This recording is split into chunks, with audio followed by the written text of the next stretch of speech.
Congressman Gutierrez, I want to ask you about Puerto Rico before we go. Last week, Republican Oklahoma Senator Jim Inhofe recommended reopening the U.S. military base on Vieques in Puerto Rico as Congress considers legislation to address Puerto Rico's debt crisis.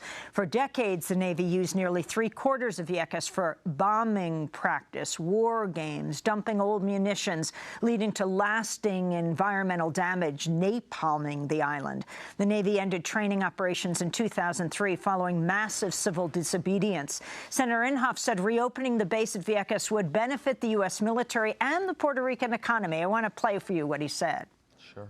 I would think that any kind of a deal that is made is going to have to include consideration for the training that is still available.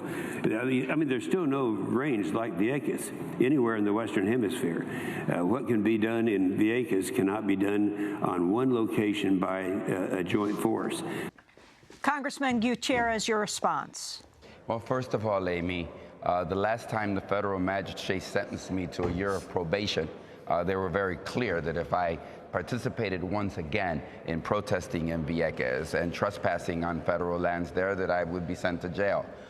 Should they ever open that, I will protest along with thousands of others to stop the bombing of Vieques. We've won that fight and that battle. They can bomb the coast of Florida. They can bomb the coast of Georgia. They can bomb a lot of different coasts. But what does the senator say? Oh, no, from Oklahoma? Let's not bomb Oklahoma. Let's just bomb those poor Puerto Ricans, because that's a perfect place that we can do it. And we can do it because, as been established by these hearings, Amy, something that if my dad in 1950 in Puerto Rico would have said that Puerto Rico was a colony of the United States, he would have been jailed under the Smith Act as it was interpreted in Puerto Rico, La Ley de la Mordaza in Puerto Rico, their version of the Smith Act. And yet today, clearly, the Congress of the United States has established that Puerto Rico is ruled under the territorial clause of the Constitution of the United States. You know what that means, Amy? That means that Puerto Rico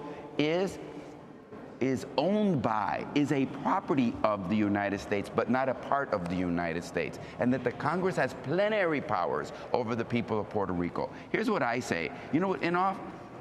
It seems to me that King George III, if he were to look at the Congress of the United States and see you, Senator, he would say to himself, God, I thought I was the despot.